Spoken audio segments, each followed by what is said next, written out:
दोस्तों हाल ही में चंद्रयान 3 मून के ऑर्बिट में घुसा ही था कि रसिया ने एक और बम फोड़ दिया, अपना न्यूक्लियर प्रोपल्सन वाला रॉकेट भेज दिया चांद पर, जो कि चंद्रयान 3 से पहले ही पहुंच जाएगा, शायद 22 अगस्त को ही। और 1 साल तक मून की धरती पर रुक कर वहां पर ड्रिलिंग करके पानी निकालेगा। कंपेयर टू इसरो चंद्रयान 3 सिर्फ 15 दिन ही वहां पर रहेगा और फिर चंद्रयान 3 की लाइफ खत्म हो जाएगी। बट रसिया वहां पर 1 साल तक रुकेगा। अब यहाँ पर ऐसी कौन सी टेक्नोलॉजी रसिया चंद्रयान 3 से अलग यूज करने वाला है? 1 साल तक मून की कड़कड़ाहट भरी ठंड यानी -179 डिग्री सेंटीग्रेड तक बर्दाश्त कर पाएगा, यानी इसकी मशीनरी इस टेम्परेचर को हजम कर पाएगी। और ये क्या हमसे हमारा रिकॉर्ड ही तोड़ने वाला है चंद्रयान 3 से साउथ पोल पर हमसे पहले पहुंचकर? देखिए ऐसा बिल्कुल नहीं है। चंद्रयान 1 मिशन ने मून के साउथ पोल पर सबसे पहले 2008-9 में MIP नामक इम्पैक्टर फोड़ा था। सिर्फ पानी के मिलने के सबूत पहली बार दुनिया को हाथ लगा था और वो इसरो का ही चंद्रयान 1 मिशन था। इसमें मैंने डेडिकेटेड वीडियो बना रखी है, डिस्क्रिप्शन में या फिर आई बटन पर लिंक दे दूंगा, आप देख लीजिएगा। तो यहाँ पर कोई भी कंपटीशन नहीं है क्योंकि ये रिकॉर्ड इंडिया ने 14-15 साल पहले ही बना रखा है। बट इसे आप कोल्ड वार की शुरुआत की तरह समझ सकते हैं। बाय द वे ये रसिया का 25वां मिशन लूना 25 है। इसका मतलब है कि इंडिया का 3रा और रसिया का 25वां यानी 24 मिशन रसिया ने ऑलरेडी पहले से ही कर रखे हैं। रसिया यहाँ पर एक सीनियर सिटीजन की तरह है। इन 24 मिशन में 8 बार रसिया मून के लैंड पर सक्सेसफुल भी हुआ है। मून पर पूरी दुनिया में USA ने 15 बार लैंडिंग की है, चाइना ने 3 बार लैंडिंग की है और रसिया ने 8 बार लैंडिंग की है। यानी रसिया इसमें ऑलमोस्ट बहुत बड़े एक्सपीरियंस लेवल पर है। बट ये 45 साल पहले इसका लूना 24 हुआ था, यानी 1976 में लूना 24 हुआ था। ये मून से मून की मिट्टी लेकर सैंपल चेकिंग के लिए अर्थ पर लेकर आया था। 45 साल पहले इतना बड़ा कारनामा रसिया ने मून पर कर रखा है। बट अभी भी लूना का 25 45 साल बाद भी 1 साल तक मून पर रहेगा और वहां पे ड्रिलिंग करेगा, सैंपल एक्सट्रैक्ट करेगा। अब मून के इस एक्सट्रीम टेम्परेचर को बर्दाश्त करने के लिए ऐसी कौन सी टेक्नोलॉजी दुनिया भर यूज कर रही है जो इसरो नहीं कर रहा है? देखिए अगर नासा की माने तो अपने मून क्राफ्ट को सरवाइव करवाने के लिए रेडियो आइसोटोप हीटर का यूज करता है। इसे नासा का मून क्राफ्ट मून की 15 डेज की नाइट साइकिल को सरवाइव कर जाता है और 15 रातें गुजरने के बाद फिर से वापस उठता है और फिर से अपने काम को अंजाम दे पाता है। रसिया के रॉसकॉस्मोस का स्पेस क्राफ्ट भी शायद रेडियो आइसोटोप हीटर या फिर न्यूक्लियर हीटर यूनिट सिस्टम का यूज करने वाला है, जिसकी वजह से वो दोबारा भी उठेगा और ऐसे ही 1 साल तक काम कर पाएगा। और चंद्रयान 3 के साथ ऐसा कोई रेडियो आइसोटोप हीटर सेट नहीं है जिसे चंद्रयान 3 15 रातों में जिसमें इतनी ठंड पड़ेगी कि वापस जब सन आएगा तो चंद्रयान 3 की पूरी मशीनरी खराब हो चुकी होगी, वो दोबारा नहीं उठ पाएगा। ये एक बड़ी प्रॉब्लम है जिसका सॉल्यूशन इसरो को कर देना चाहिए था, क्योंकि किसी भी स्पेस मिशन में बहुत सारे पैसे लग जाते हैं। बाय द वे तो शायद किसी फ्यूचर के मिशन में किसी रेडियो आइसोटोप हीटर का यूज कर पाए। चंद्रयान 3 से 1 दिन पहले लैंड कर जाएगा क्योंकि ये सीधे मून पर ही जाएगा। चंद्रयान 3 की तरह ज्यादा गोल गोल घूमकर नहीं जाएगा अपने न्यूक्लियर प्रोपल्सन मॉड्यूल की वजह से। तो चंद्रयान 3 इन सारे ऑब्स्टिकल्स को क्रॉस करके अब 22 अगस्त को नहीं बल्कि 23 अगस्त को मून पर लैंड करेगा।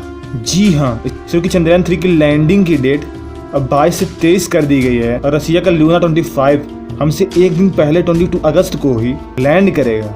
इसलिए रसिया का लूना 25 हमसे 1 दिन पहले लैंड करेगा मून पर। और बाय द वे अगर यहाँ पर रिकॉर्ड्स की बारे में बात करें तो अगर हम जब किसी अलग जगह पर कुछ नया करेंगे या फिर स्पेस जैसी जगहों पे कुछ भी करके दिखाएंगे तो वो अपने आप में एक रिकॉर्ड ही होगा।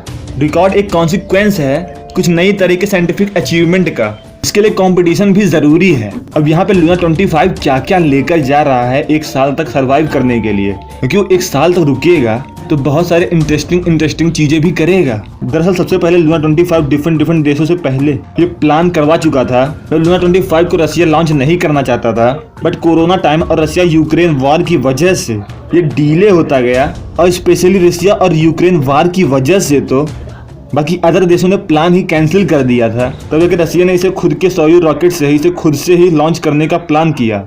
ऐसा डील रसिया ने चंद्रयान 2 के साथ भी किया था पहले।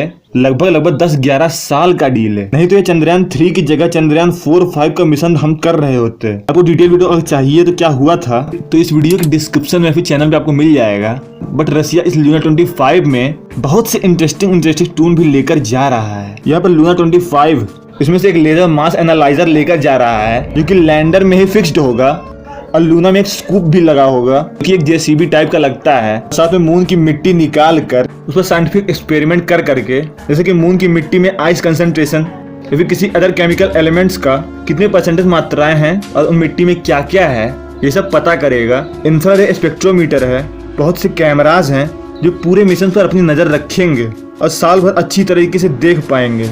गामा रेडिएशन सोर्स है और मास स्पेक्ट्रोमीटर भी है। इन सब की बहुत सारी डिटेल्स मैंने बहुत से प्रीवियस वीडियोस में डिटेल में समझाया है। अब अगर जरूर देखिएगा, इंटरेस्टिंग वे में समझाया है क्योंकि बट आप देखोगे कहीं ना कहीं ये कंपटीशन की भावना से भरी हुई पूरी दुनिया में एक बार फिर कोल्ड वॉर की संभावना बढ़ती जा रही है, जहाँ पर यूएसए वर्सेस यूएसएसआर की तरह एक बार फिर एक दूसरे को स्पेस में हराने के लिए पूरी दुनिया कुछ न कुछ जल्दी जल्दी करना चाहती है। अगर आपको लगता है कि पॉलिटिक्स इन सबसे बहुत से अच्छे से धीरे धीरे सब सल्टा लेगी, तो ये आपकी गलत फहमी है। कोल्ड वार आगे चलकर एक बहुत बड़ी वार भी बन सकती है। इसलिए हमें अभी से स्पेस बेस्ड लॉ बनाने की सख्त जरूरत है। कुछ ऐसे लॉज जो पूरी दुनिया एक साथ मिलकर बनाए और इसका पालन हर स्पेस बेस्ड मिशन में हो। नहीं तो आप जानते हैं कि चाइना और रसिया जैसे कम्युनिस्ट कोई भी रूल्स कभी भी फॉलो नहीं करते हैं, तो ये आगे चलकर बड़ी प्रॉब्लम बन सकती है और इसे सभी को कई बार कई तरह से फायदा होगा। जैसे स्पेस में इतनी सारी स्पेस डिब्रीज स्पेस का चक्कर काट रही हैं, तो हमें जरूरत है अब स्पेस बेस्ड कचरे को कम करने की, या कुछ ऐसे स्पेस क्राफ्ट बनाएं क्योंकि इन स्पेस के कचरे को खत्म कर सके। ज्यादा से ज्यादा रियूजेबल रॉकेट का यूज करें या फिर किसी भी तरीके से कम कचरा पैदा होने दें। हाल ही में जैसा ऑस्ट्रेलिया ने क्लेम कर दिया था इंडिया के ऊपर इस स्पेस क्राफ्ट को लेकर कि ये चंद्रयान 3 का टुकड़ा होगा, बट ऐसा नहीं है। किसी पुराने इसरो के PSLV का टुकड़ा हो सकता है। सिमिलरली रसिया ने भी लूना 25 के लॉन्च के 1-2 दिन पहले ही आस पड़ोस के गांव को खाली करवा दिया था, क्योंकि हो सकता है उस गांव पर लूना 25 का कोई भी स्पेस क्राफ्ट भी लूना 25 का टुकड़ा ही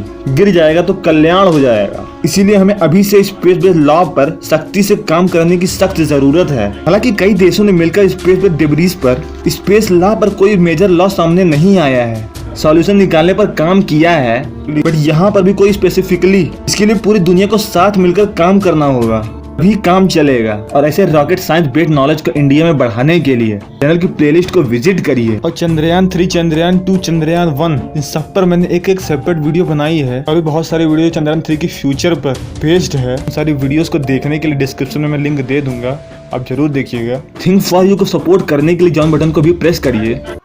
दोस्तों आज की वीडियो में इतना ही। अगर आपने हमारी पिछली वीडियोस को नहीं देखा है तो जरूर देखिए। मैं हमेशा ही ऐसे इंटरेस्टिंग टॉपिक्स पे वीडियो बनाता रहता हूँ। सब्सक्राइब करिए हमारे इस YouTube channel think for you को। और अगर पसंद आई है ये वीडियो तो शेयर करिए, लाइक करिए। और दोस्तों इस वीडियो को पूरा देखने के लिए आपका बहुत बहुत धन्यवाद।